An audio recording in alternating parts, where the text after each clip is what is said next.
Eu vou compartilhar agora a minha tela. Como falei antes, eu vou usar o Openboard para conseguir fazer alguns desenhos. Então, na hora que eu compartilhar a tela e abrir o Openboard, eu não vou ver mais vocês se alguém levantar a mão. Sim, então, se alguém quiser fazer qualquer pergunta, por favor, me interrompa, tá? Deixa eu compartilhar aqui minha tela, então, com vocês. Vê se vocês estão vendo direitinho. Sim. Estão? Estamos vendo. Então, tá bom. Bom, agora sim, formalmente eu vou agradecer a Maria pelo convite, aos organizadores. Eu acho que é a primeira vez que eu estou participando de um evento na Universidade Federal de Sergipe. Eu nunca fui a Sergipe, eu espero poder ir em breve visitar a Maria e encontrar presencialmente com outras pessoas. Encontrei com algumas pessoas no evento que teve agora em João Pessoa, foi muito bom. E de assistir às palestras de alguns colegas lá, por exemplo, da Maria, né, me veio a inspiração de falar sobre esse assunto aqui, sobre esse trabalho nesse evento para vocês hoje. Então, quando fui lá para João Pessoa, vi que tinha bastante trabalho sendo apresentado em geometria lawrenciana, ou geometria que não é riemanniana, né, e aí eu lembrei desse trabalho que eu vou falar hoje, onde o ambiente é o ambiente de Loren Minkowski, é um pouco diferente, se bem que muitas equações que vão aparecer no início são muito parecidas às que o Yuri apresentou antes, vai me servir até de gancho. O ambiente vai ser um pouco diferente a tudo que vocês têm falado ao longo dessas palestras, porque eu vou mudar o ambiente riemanniano para um ambiente que não é riemanniano, tá bom? Então, como a Maria falou, eu vou falar de superfícies que vão ser singulares, que vão ter um pontinho, uma singularidade isolada. Essas superfícies vão ter uma curvatura média, que vai ser uma função que eu vou prescrever, e elas vão estar mergulhadas no espaço de Loren-Minkowski.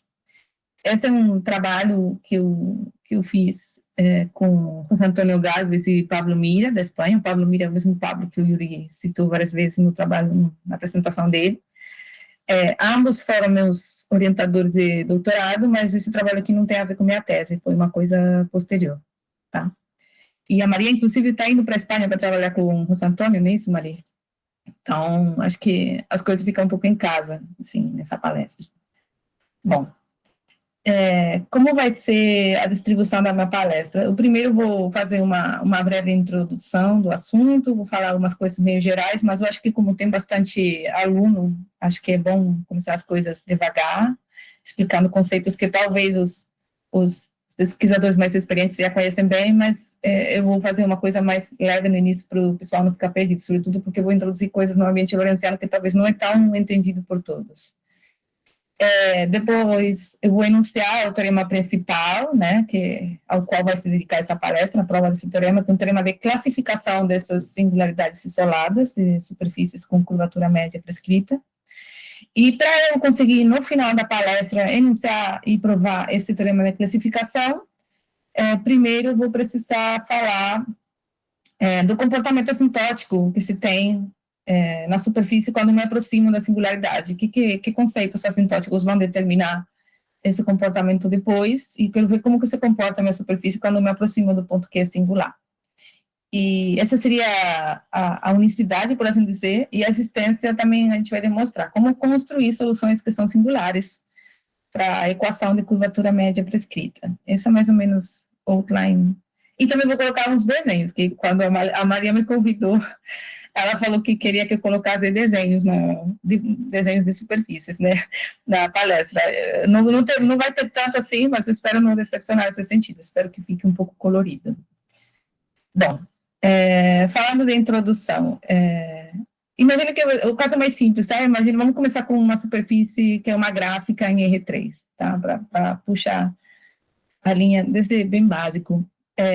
Todo mundo aprende na graduação a expressão da curvatura média e a curvatura gaussiana, que tem essas expressões aqui, certo? Em termos da função altura da minha gráfica. Então, quando a gente pensa em equações diferenciais parciais que prescrevem algum tipo de conteúdo geométrico da minha superfície, vão aparecer equações de segunda ordem se a gente trata com superfície de dimensão 2 e estabelecer coisas que têm a ver com curvatura, né, que envolvem derivadas de segunda ordem. Então, em geral, a gente pode falar que uma EDP elíptica, a gente vai tratar de elípticas, de segunda ordem é simplesmente uma função que depende das coordenadas, da função altura da gráfica, do gradiente, né, e das segundas derivadas igualada a zero. Então, a gente vai simplificar a notação e a gente vai chamar o gradiente, né, o Zx e o Zy vai ser PQ para mim, ao longo de toda a palestra. E as segundas derivadas, né, os elementos da hessiana dessa função z, eu vou chamar de R, S e T, só para não arrastar muito esses subíndices aqui. Então, essa equação vai se dizer elíptica quando satisfaz essa condição aqui, em termos, tem a ver com os termos de maior ordem. Então, esse determinante de ser positivo vai me dizer que a equação é elíptica. E, essencialmente, a gente pode diferenciar dois grandes grupos de EDPs elípticas, as quase lineares e as totalmente não lineares. Uma quase linear é aquela que tem os coeficientes de maior ordem, né, o FR, F, aqui essas parciais determinam derivadas parciais dessa função, tá? Então, quando o coeficiente que depende de R, o que depende de T, o que depende de S, ao mesmo tempo, esses coeficientes só dependem, no máximo, até as derivadas de primeira ordem. Então, imagina, por exemplo, na Laplaciana, esses coeficientes são constantes, então, entraria no caso quase linear. E, por outro lado, temos as completamente não lineares, que são mais complexas, no sentido de que os coeficientes de maior ordem dependem não só das primeiras derivadas, como das segundas derivadas também. Então, por exemplo, imagina que você quer, em R3, prescrever a curvatura média. Então, você vai ter isso igual a isso, né? Você estabelece uma certa função H e quer achar a Z que cumpre essa equação. H igual a esse troço todo aqui.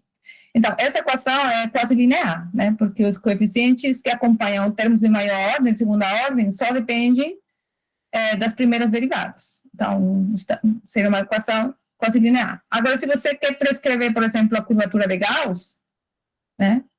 Seria, você escolhe uma função k e quer ver quem são os z's que tem essa função, quem são os gráficos que tem essa função k como curvatura gaussiana. Aí a equação é completamente não linear, porque o que multiplica o zxx é uma coisa, é o zy, por exemplo, que já é uma derivada de segunda ordem. Então, essa seria a primeira grande classificação de EDPs elípticas. Bom, mas a gente está interessado em singularidades de soluções a esse tipo de equações de EDPs. Então, quer ver o que a gente conhece sobre singularidades, no nosso caso, isoladas, desse tipo de equações. Então, o primeiro caso seria ver o que acontece com o caso quase linear. Então, o caso quase linear é como se fosse o caso trivial da teoria de singularidades isoladas, porque desde que a solução seja suficientemente suave, ela pertence a um certo espaço de Sobolev, ao redor do ponto singular, você automaticamente tem que a solução se estende de forma suave também até esse ponto que a priori era singular. Isso, por exemplo, vocês podem observar para o caso de gráficas de superfícies mínimas, por exemplo, se você tem uma superfície com H igual a zero em R3, ela vai cumprir essa equação quase linear, e é conhecido, o teorema de Beers diz que qualquer singularidade isolada que uma solução a essa equação tenha é removível, ela não é singularidade de fato. E esse teorema não é só verdade para o caso de mínimas, mas é verdade para equações mais gerais do tipo divergência, né? Que a curvatura média é a divergência do gradiente. Então, para equações desse tipo, por exemplo, se falamos em termos geométricos, é conhecido que para curvatura média prescrita em submersões de Killing, por exemplo, que é uma generalização de R3, e você está generalizando também o fato de ser mínima, está prescrevendo a curvatura média, singularidades isoladas também são removíveis. Então, isso tem a ver com o tipo de equação. A equação é muito boa, e elíptica, e muito boa, muito simples, entre aspas. Então, isso empurra que a solução também tenha que ser boa. Então, por isso que, nesse caso, a gente não vai ter como ter essas singularidades isoladas. É o tipo de equação e a eliticidade que faz isso. Mas aqui coloquei uma ressalva em azul, né, que quando a gente perde a liticidade, se você não tem essa liticidade no ponto onde você tem singularidade, né, você não tem liticidade uniforme, por assim dizer, então podem aparecer singularidades, ok? Então, a gente vai estudar justamente esse caso, quando a gente vai prescrever curvatura média no espaço de Lorentz-Minkowski, a gente vai trabalhar com uma equação quase linear, a gente vai ver daqui a pouco, que vai perder a eliticidade no ponto. Então, isso vai permitir com que, nesse caso, ao contrário do que acontece para mínimas e para outras superfícies de curvatura média prescrita em R3, em L3, sim, você tem singularidades isoladas e podem ser classificadas, e é isso que vai falar minha palestra hoje. Então, eu falei do caso quase linear, mas o que acontece, então, no caso totalmente não linear? Em geral, eu não sei, mas um dos tipos mais conhecidos de equações quase lineares elípticas são as equações de Monge-Ampère, tá? Essas equações de Monge-Ampère surgiram antigamente, lá no século XIX, com um estudo dos problemas de transporte ótimo, mas tem aplicações em geometria e em outras áreas, física e tal.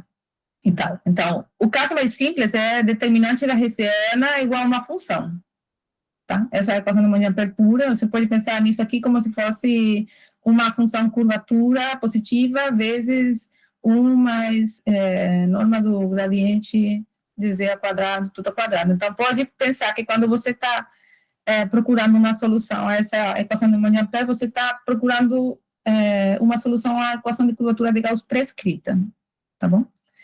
Então, o que você conhece para esse tipo de equações? A gente provou, fez parte da minha tese de doutorado, que essas superfícies com curvatura de Gauss prescrita, não necessariamente constante, tá? Qualquer função analítica que você quiser, positiva, elas são classificadas em termos do comportamento assintótico, em termos do cone tangente, né? Estou chamando de tangente limite, ou do normal, ou limite, como você quiser, do comportamento assintótico que a superfície tem na singularidade. Ou seja, você tem uma superfície que não é regular, ela não tem um plano tangente bem definido nesse ponto, mas ela vai ter, sim, um cone que se encaixa, um cone estritamente convexo, que a superfície que se encaixa direitinho de forma tangente aí. E vice-versa, se você me dá um cone, não tem que ser de rotação, como essa aqui, obviamente, mas se o cone é de rotação, a superfície vai ser de rotação, mas para qualquer K, para qualquer tipo de cone, qualquer curva, perfil desse cone,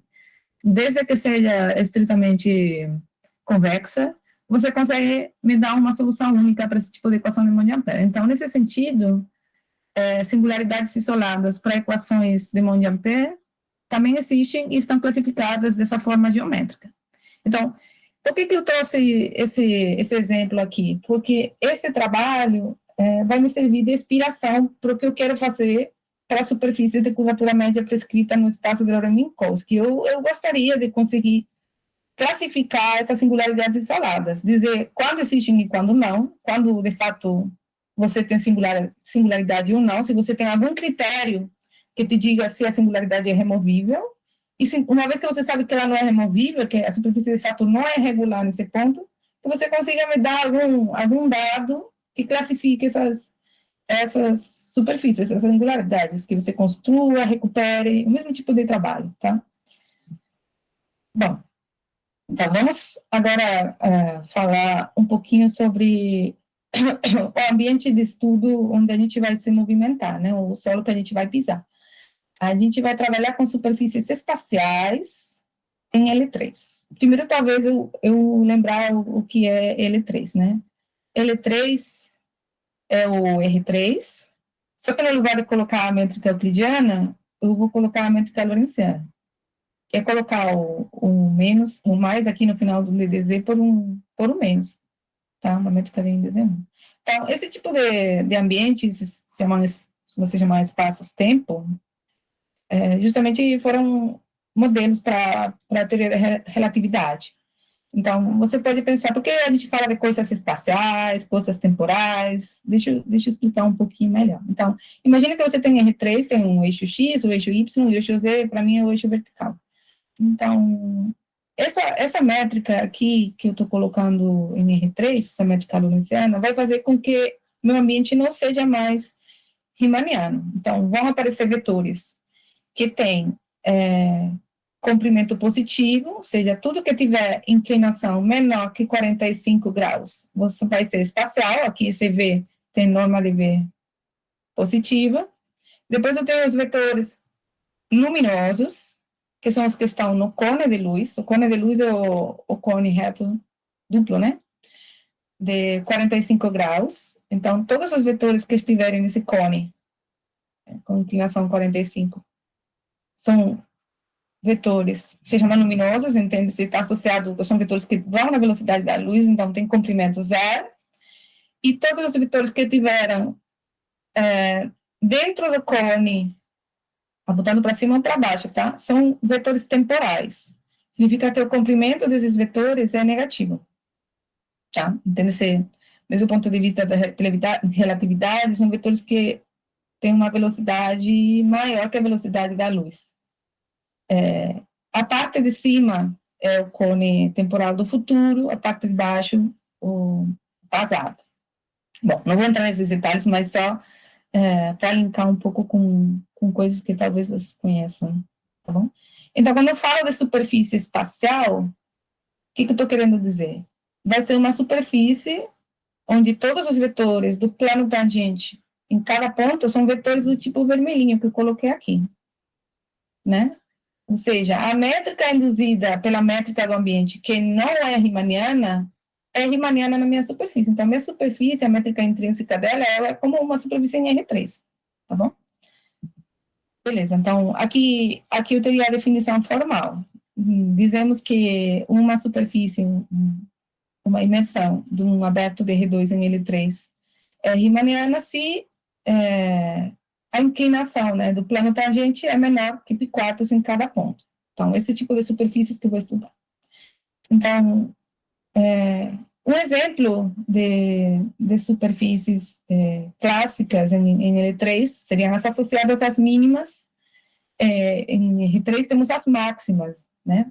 São pontos críticos também de um certo funcional, agora são pontos de máximo para a área. Então, ela satisfaz uma equação. Veja que essa equação é muito parecida à equação das superfícies mínimas, que a gente tinha. Apenas aqui tinha um mais antes e agora tem um menos, tá bom? É que também muda o sinal ali. Então, o equivalente às mínimas são as máximas, cumpre também uma equação quase linear. E ao contrário que acontecia com as singularidades isoladas para mínimas, que não existiam, aqui em L3 sim existem singularidades isoladas, justamente porque a gente perde a eliticidade da equação na singularidade. Como tem essa possibilidade, esse tipo de equação sim admite singularidades isoladas. Então, aqui estou citando esse trabalho de Ecker, que classifica as singularidades isoladas, que diz que são de tipo cone. Tipo cone significa que o plano tangente, está aqui escrito, a inclinação do plano tangente se faz de 45 graus, ou seja, se você, ou é que estava dizendo, que se você tem uma singularidade isolada de uma superfície máxima, então é porque a superfície se faz tangente ao cone de luz, tá bom? E cabe destacar que para esse tipo de superfícies máximas, de forma análoga a como acontecia em R3, o Yuri falou sobre isso na palestra dele, existe uma representação, tipo Weierstrass, para esse tipo de superfícies, ou seja, eu vou ter dados holomorfos e meromorfos associados a superfícies máximas que vão me recuperar a superfície. Então, você vai ter teoremas de classificação globais e locais, e tudo pode se fazer através da análise complexa para esse tipo de superfícies, da mesma forma que a gente fazia para mínimas em R3. Bom, então, agora sim, vamos dar um pequeno salto. Se a superfície não é mínima e simplesmente tem uma curvatura média, uma função que eu quiser, prescrita, vou chamar essa equação PMC, em inglês, curvatura média prescrita, prescribed mean curvature. Então, esse é o tipo de EDP, quase linear, que cumpre minha gráfica da função. Uma coisa que eu esqueci de falar antes, talvez vale a pena voltar agora, aqui, quando eu estava falando de superfícies, aqui, superfícies espaciais, é que se uma superfície espacial, com essa definição que eu dei, o plano, por definição, né, o plano tangente dela, ela seria uma coisa assim, né, imagina, uma superfície, teria que ser assim. O plano tangente dela não pode se fazer muito inclinado, porque no máximo pode ser menos inclinado que o cone de luz. Então, em particular, qualquer superfície que seja espacial é localmente uma gráfica, tá bom? Isso não é verdade em geral, tá? Em R3 isso não é verdade, não é, localmente me perturba um ponto, mas você vai ter sempre um multigráfico. Então, quando a gente trabalhar aqui com superfícies espaciais, a gente vai trabalhar diretamente com a equação da gráfica. Então, se é mergulhada, sempre vai ser uma gráfica, tá bom? Então, pronto, superfícies espaciais com curvatura média prescrita, a gente vai identificar com soluções dessa EDP.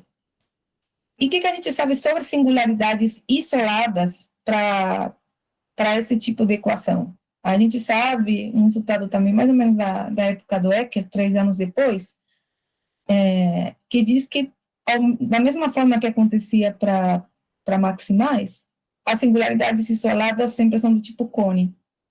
Ou seja, a superfície vai se fazer tangente ao cone de luz, que nem esse desenho aqui. Você tem uma superfície que é suave e que é espacial e perde a condição de ser riemanniana tocando de forma assintótica ao cone de luz. Beleza. Então, quais são os dados geométricos que a gente vai usar? De novo, a palestra do Yuri me ajudou porque ele usou mais ou menos a mesma notação que eu vou usar. Se você tem uma superfície espacial, a gente vai chamar de G ao normal unitário que aponta para cima. Vejam, uma coisa diferente de R3 para L3 é que em R3 o normal está na esfera. Em L3 o normal está no hiperbólico. Por quê? Porque se o plano tangente, se na superfície espacial, significa que o plano tangente, no máximo, tem 45 graus. Então, o normal a esse plano vai cair dentro do cone de luz. Isso significa que o comprimento dele é negativo, ele é um vetor temporal. Então, se é temporal, eu quero fazer unitário, o comprimento dele vai ser -1. Então, por isso que ele cai dentro dos elementos com comprimento -1, que é o hiperbólico. Estou identificando aqui o hiperbólico com o modelo do paraboloide, tá? Que é assintótico aqui. Então, o normal, a minha superfície vai cair dentro desse paraboloide, tá bom? O que eu vou fazer depois? Para simplificar as contas, eu vou fazer projeção estereográfica, que nem o Yuri fazia, desse modelo para o modelo de Poincaré. Então, esse paraboloide vai vir no disco unitário. Então, quando eu fizer a projeção estereográfica, vai vir para cá para o disco. E vou mapear o infinito na fronteira, né? O infinito, vejam que esse paraboloide é assintótico justamente ao cone de luz. Então, esse infinito vai corresponder ao bordo do disco, tá bom? Então, essa composição vai ser o que eu vou chamar de aplicação de Gauss, essa G. Então, a G pequenininha é a aplicação de Gauss da minha superfície, que cai no disco de Poincaré. Beleza. Mais notação. A métrica induzida, a primeira forma fundamental é o pullback, na métrica do ambiente, e igual que ele fez para a curvatura média, para mínimas, eu vou fazer também. Eu vou pegar um parâmetro conforme, que eu vou chamar de W, de forma que a minha primeira forma fundamental se escreva de forma conforme. Como é uma métrica riemanniana, eu consigo fazer isso. Então, W para mim vai ser um parâmetro conforme para a minha superfície. Essa equação já apareceu na palestra anterior, então, se a gente pega um parâmetro conforme, a gente tem que a laplaciana da imersão é 2 vezes a curvatura média, vezes o produto vetorial. Aqui o produto vetorial é o produto em L3, tá? Muda lá uma relação com sinal. Beleza? Mas a equação é a mesma. Essa equação aqui, essa equação elíptica, vai ser fundamental nos cálculos que a gente vai fazer agora. Essa estrutura conforme vai ser determinante na hora de a gente conseguir demonstrar nos seus teoremas. Então, da mesma forma que existia uma representação de várias traças, em geral, e existe em R3 a representação de Kemotsu, em termos da curvatura média e aplicação de Gauss, você pode ter uma representação tipo Kemotsu, só que em ambiente lorentziano, que é o trabalho de Akutagawa e Ishikawa, que dizem que existe essa relação, a equação de Gauss e a equação de Kodály, te levam para essa relação entre a curvatura média e a aplicação de Gauss. Em particular, se a curvatura média é uma constante, não zero, então essa aplicação de Gauss se converte em uma aplicação harmônica no disco de Poincaré. Então, a aplicação de Gauss é harmônica desde que a curvatura média seja constante. E você tem uma representação. Essa representação não é só para o caso constante, tá? Desde que H seja uma função qualquer, você consegue recuperar a sua imersão em termos de AG e da H, uma representação tipo Kemotsu, só que no ambiente Lorentziano. Beleza. Então, vamos ver o que a gente vai obter sobre singularidades isoladas para esse tipo de equação. O que vai ser, para mim, uma singularidade isolada para a equação de curvatura média prescrita nesse ambiente?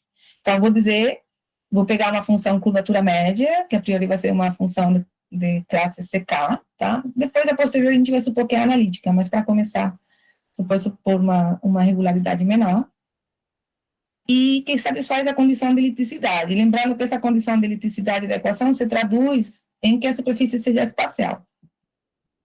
Beleza, vamos dizer que minha solução tem uma singularidade não removível se ela está definida num certo disco pontilhado e não se estende de forma suave ao disco. É como se você tem uma gráfica definida assim, um disquinho, e nesse pontinho aí você não tem um plano tangente bem definido da sua superfície. É isso que eu estou dizendo.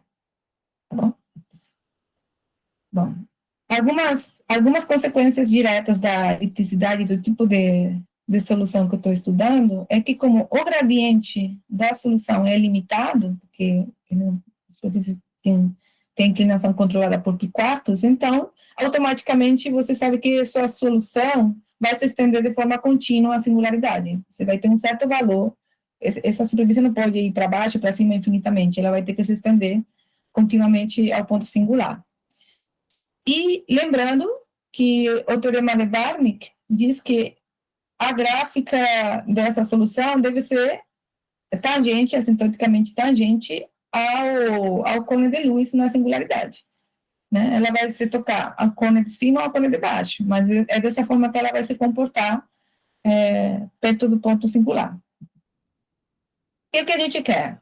A gente vai querer obter a classificação das singularidades isoladas desse tipo de equação. Quais são os problemas que a gente tem? Por que a gente não vai conseguir fazer as coisas exatamente como a gente fez para o caso de equações de Monge-Ampère, que eu coloquei no início? Se você se lembra, eu falava que para o caso de curvatura de Gauss prescrita em R3, a gente tinha uma classificação em termos do cone tangente limite que a gente tinha.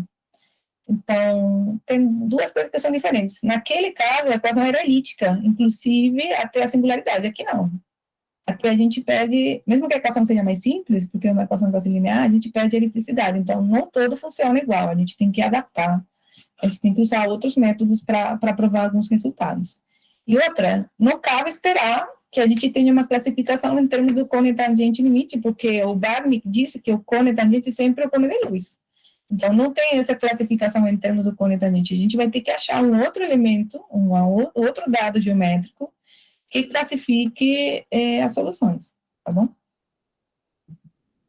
Bom, então, como que vai ser o teorema principal? Que tipo de teorema de classificação a gente obtém? É o seguinte, suponha que você tem um aberto de R3, fixa um ponto, que vai corresponder ao ponto singular, e estabelece uma função curvatura média, que a priori vai ser analítica, positiva, nesse aberto, tá bom? É como se fosse uma densidade que vai fazer o papel de curvatura média.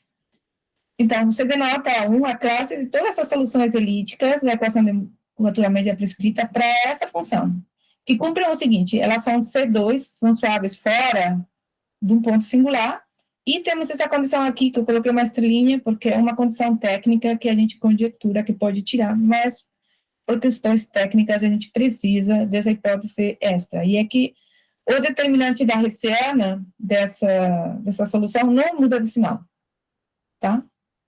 Ele não se anula. Então, se você tem essas duas hipóteses, os elementos dessa classe, né, as soluções, os gráficos de curvatura média prescrita, estão em correspondência 1 a 1 com a classe de funções 2π periódicas reais analíticas que não são zero.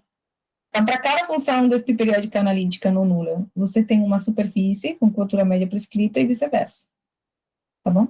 Então, esse seria o teorema de classificação, com essa hipótese extra de que a determinante da Hessiana não seja nula, que a gente conjectura que não seja necessária, porque todos os exemplos que a gente conhece, todos os exemplos que a gente constrói satisfazem trivialmente essa propriedade. Beleza. Então, o primeiro resultado que eu vou apresentar aqui é um resultado de evitabilidade, um critério que vai te dizer quando você pode remover essa singularidade, que condições te dizem que sua superfície, de fato, se estende regularmente até o ponto singular. Então, as hipóteses são que você tem uma superfície definida no disco pontilhado, tá bom? Que é a solução da sua equação de curvatura média prescrita, e que essa solução tem curvatura gaussiana que não muda de sinal. Tá bom? Então, o lema, o teorema de evitabilidade é o seguinte: se esse disco pontilhado é conformemente equivalente a um disco pontilhado, a estrutura conforme induzida pela primeira forma fundamental é a de disco pontilhado, então a singularidade é removível. Lembrando que isso aqui que é um disco pontilhado pode ser conformemente equivalente ou a um disco pontilhado ou a um anel, por uniformização.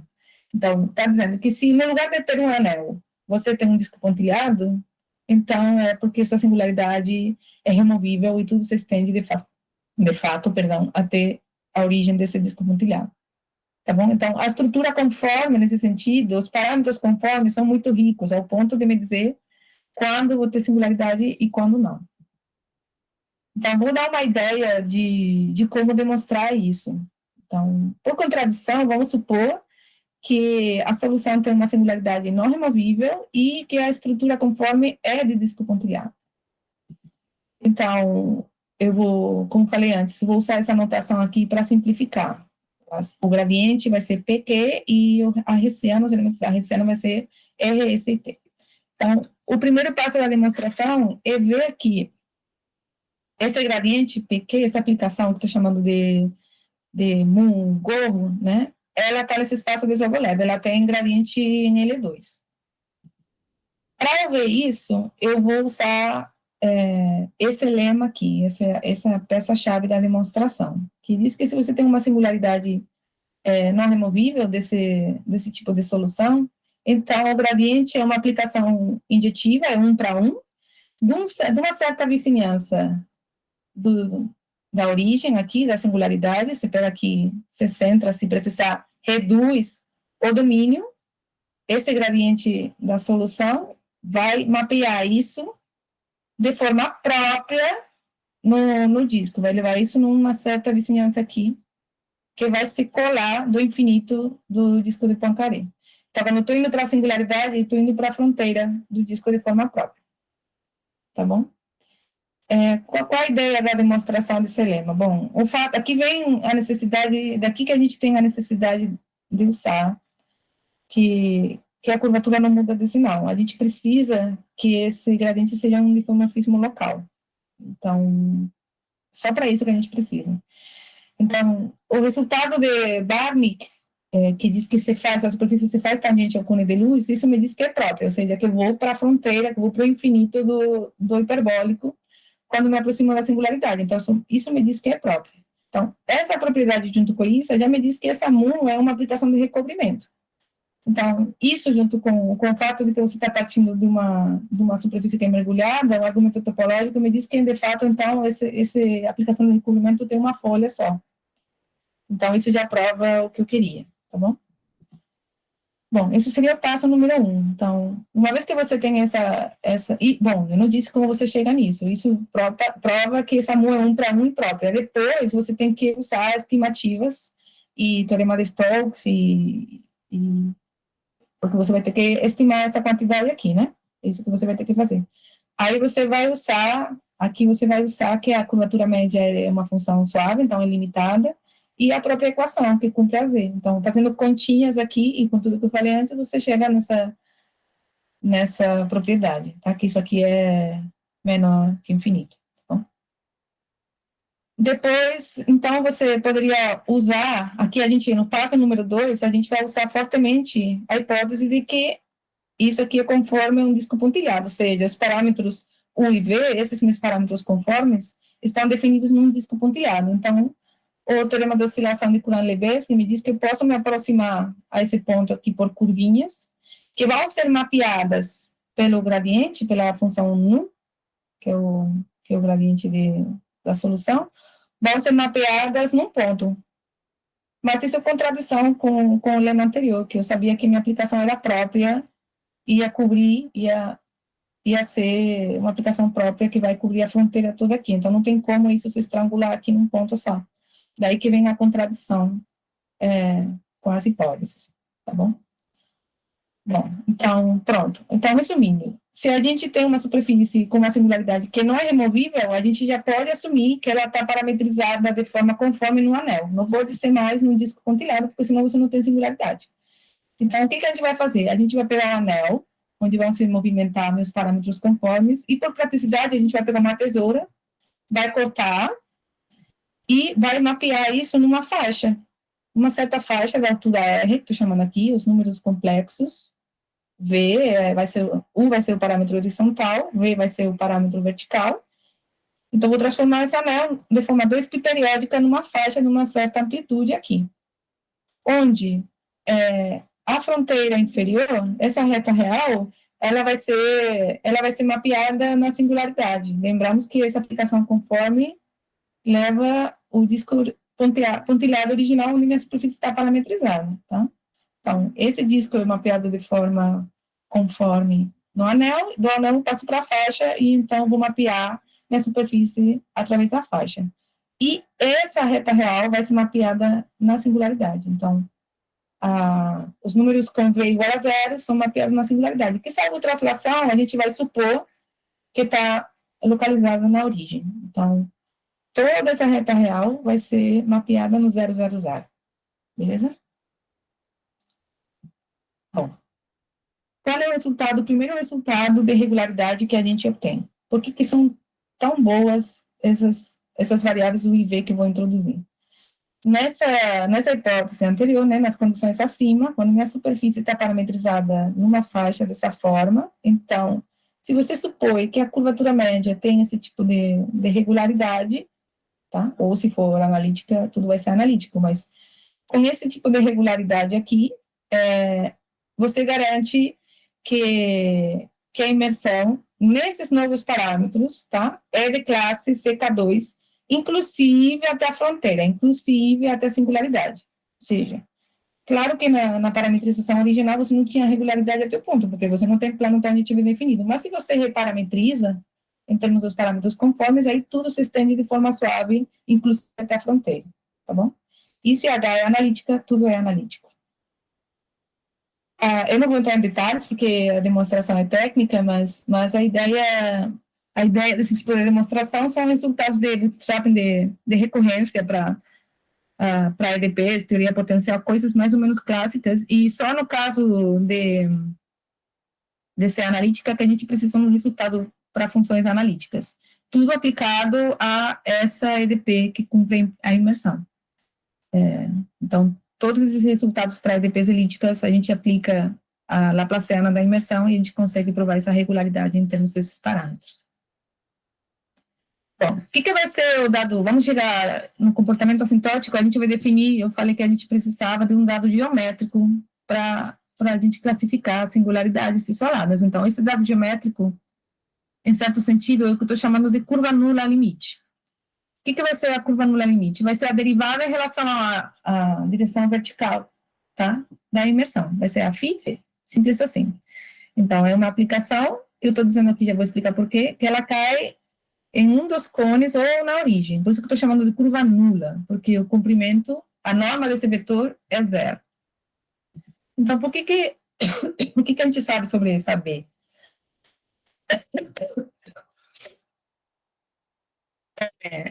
Pelo lema de regularidade anterior, a gente sabe que como aplicação, é uma aplicação pelo menos de classe CK mais 1, tá?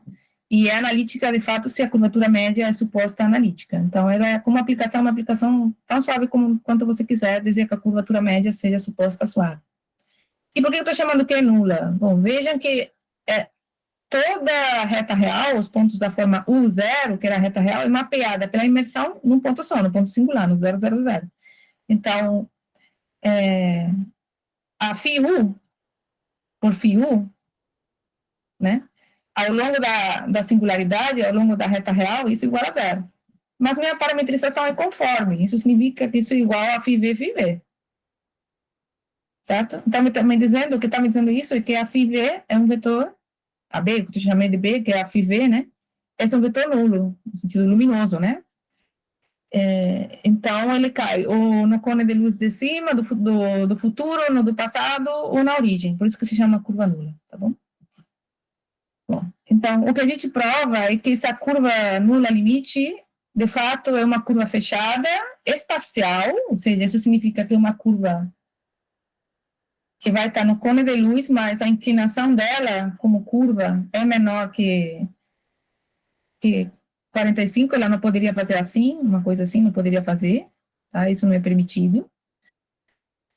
Senão que ela, deixa eu apagar aqui, ela tem que fazer uma coisa assim, ela está num dos dois cones, no cone de cima, no cone de baixo, ela não pode atravessar pela origem, e ela tem inclinação limitada, e ela é de Jordan, ela não tem autointerseções, tá bom? Seria uma coisa assim, beleza?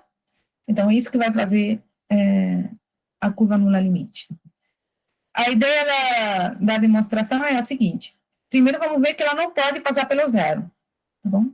Por que ela não pode passar pelo zero? Bom, se existisse um ponto, um certo U0 na reta real, onde ela fosse zero, então a terceira coordenada em particular seria zero. A CV teria que ser zero. Mas a gente sabe que a Laplaciana você satisfaz uma desigualdade desse tipo, justamente porque estamos considerando coordenadas conformes. Então, teoria nodal me diz que você tem uma função que satisfaz esse tipo de desigualdade, que no instante o zero é zero, e o gradiente de z, por essa hipótese, como a z é constantemente zero na reta real, a ZU é zero e a CV também é zero, então isso é zero. Então, você sabe que por teoria nodal vai ter duas curvas nodais, ou seja, duas curvas onde a z é zero, atravessando esse ponto. Teria uma e outra. Uma é a reta real, porque você sabe que toda a reta real se mapeia no 0, 0, 0. Mas teria que existir outra atravessando aqui. Então, essa outra curva aqui que tem que existir atravessando me dá uma contradição, porque eu sei que minha superfície tem que ser tangente ao cone de luz. Como que ela vai ter altura zero perto da singularidade? Não tem como ter uma curva onde ela seja constantemente zero. Então, isso me dá uma contradição, tá bom? Então, isso garante que a B não pode ser zero ao longo da reta real. No passo número 2, a gente prova também que ela tem que ser espacial, ou seja, que tem velocidade, um vetor espacial, com comprimento positivo. A ideia para provar isso é, de novo, teoria nodal aplicada à função adequada, tá? Não vou entrar em detalhes técnicos, mas, de novo, teoria elíptica de EDPs. E, por último, vemos que é uma curva de Jordan, ou seja, ela é mergulhada, ela não pode ter autointerseções. Por que isso é verdade? Bom, é um argumento topológico e pela relação que essa curva B tem com a aplicação de Gauss. Tá? Ela é altura vezes, as duas primeiras coordenadas, essencialmente, são a aplicação de Gauss. E como a gente sabe, a gente viu antes que a aplicação de Gauss vai ser uma aplicação, vai ser 1 para 1 na fronteira, então, essa aqui vai ter que ser 1 para 1, já que a z não é zero pelo passo 1. Então, pronto, isso demonstra que a curva normal limite é espacial de Jordan e num dos cones de luz. Uma coisa que eu queria remarcar antes de prosseguir, é uma coisa que ficou meio escondida na demonstração, e é a seguinte, observem que ao longo da reta real, a aplicação de Gauss vai para a fronteira do disco de Poincaré, né, porque estou me aproximando do cone de luz. Então, se eu derivo essa expressão, eu tiro que essa derivada da G é zero ao longo da reta real. Por outro lado, a relação entre a velocidade dessa curva nula, a aplicação de Gauss e W, me diz que ao longo da reta real, essa outra derivada não é zero. Uma é identicamente nula e a outra não é zero. E, ao mesmo tempo, eu tenho uma expressão para a curvatura gaussiana em termos da aplicação de Gauss dessa forma. Então, como eu sei que na singularidade esse denominador é nulo e esse numerador não é nulo, isso está me dizendo que a curvatura gaussiana explode na singularidade. Então, você tem uma curvatura média prescrita, que pode ser suave, analítica, se você quiser, a função que você quiser. Se a superfície se faz singular, a curvatura de Gauss explode na singularidade. Tá bom? Bom, aqui um resultado rapidinho, é mais uma definição do que um resultado, mas diz o seguinte: se você parte de uma função curvatura média analítica, existe uma única forma de parametrizar conformemente esse anel, onde está definida a sua superfície singular, a gente sabe que é o anel, mas existe uma única parametrização, que a gente chama de parametrização conforme canônica. A parametrização conforme tem infinitas, mas uma é especial. Qual que a gente vai chamar especial, ou canônica? Vai ser aquela que faz com que a aplicação de Gauss na singularidade seja a parametrização usual do disco do círculo unidade, né? A parametrização cosseno-seno do círculo unidade. Então, se você pode fazer isso e depois se estender de forma holomorfa, você sempre pode assumir isso.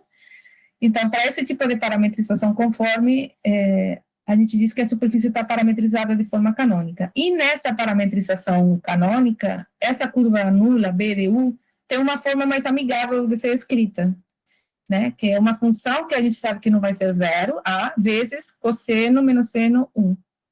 Então, essa função A, que aparecia, se você se lembra, no enunciado do teorema de classificação, né? A gente classificava singularidades isoladas em termos de funções analíticas que não eram zero. Essas funções A são justamente a função altura, né, a última coordenada dessa curva nula, que aparece quando você parametriza conformemente a superfície.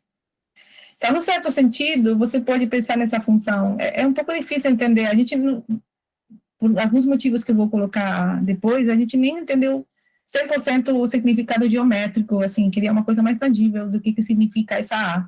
Mas vocês podem pensar, grosso modo, que é a forma ou a velocidade em que a superfície se aproxima do cone de luz. Todas são tangentes ao cone de luz na singularidade, mas depende de como, de que forma ela se aproxima ao cone de luz, com que velocidade você tem um tipo de superfície ou outra. É isso que vai diferenciar uma superfície da outra, tá bom? Bom, então, a gente já viu como se comporta assintoticamente a superfície, a gente quer ver agora se a gente consegue recuperar, construir soluções que sejam singulares. Então, a resposta é sim, né? Esse seria o teorema de existência. Se você parte de uma função analítica, a gente precisa de analiticidade nesse caso, e de uma função A, essa função vai fazer o papel dessa aqui antes, tá? Essa A aqui. Então, você pega uma função analítica 2π periódica, que não seria zero, então existe uma única solução da curvatura, da equação de curvatura média prescrita, que tem uma singularidade não removível, cuja, quando é parametrizada com a parametrização canônica, a curva nula limite é justamente essa, em termos da A que você forneceu, e por construção, essa hipótese que a gente tinha no início é trivialmente satisfeita. Né? Lembrem que a curvatura de Gauss explode, então, em particular, ela não vai mudar de sinal numa vizinhança. Então, isso é trivialmente satisfeito. A ideia da demonstração desse teorema de existência é a seguinte: como a gente tem analiticidade, a gente usa o teorema clássico de Cauchy-Kowalskaya para a existência e unicidade. Com quais dados iniciais? Bom, eu vou pegar minha equação, né, que cumpre a imersão, por ser de curvatura média e parametrizada conformemente.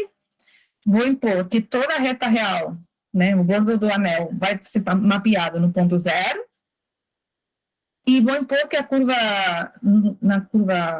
derivada normal, né, a derivada na direção vertical da imersão seja justamente a curva nula que eu quero, que tenha a posteriori, né, esses vão ser meus dois dados iniciais. Então, a gente tem existência e unicidade. Pelo tipo de condições iniciais que eu coloquei, você pode provar facilmente que a imersão que você recupera dessa forma, essa φ, vai ser conforme. O fato essa aqui ser diferente de zero, vai me dizer que a imersão, de fato, é uma superfície espacial, e, portanto, é um gráfico local. Então, você tem garantida que a métrica induzida vai ser riemanniana pelo fato da ser, ser diferente de zero, perdão.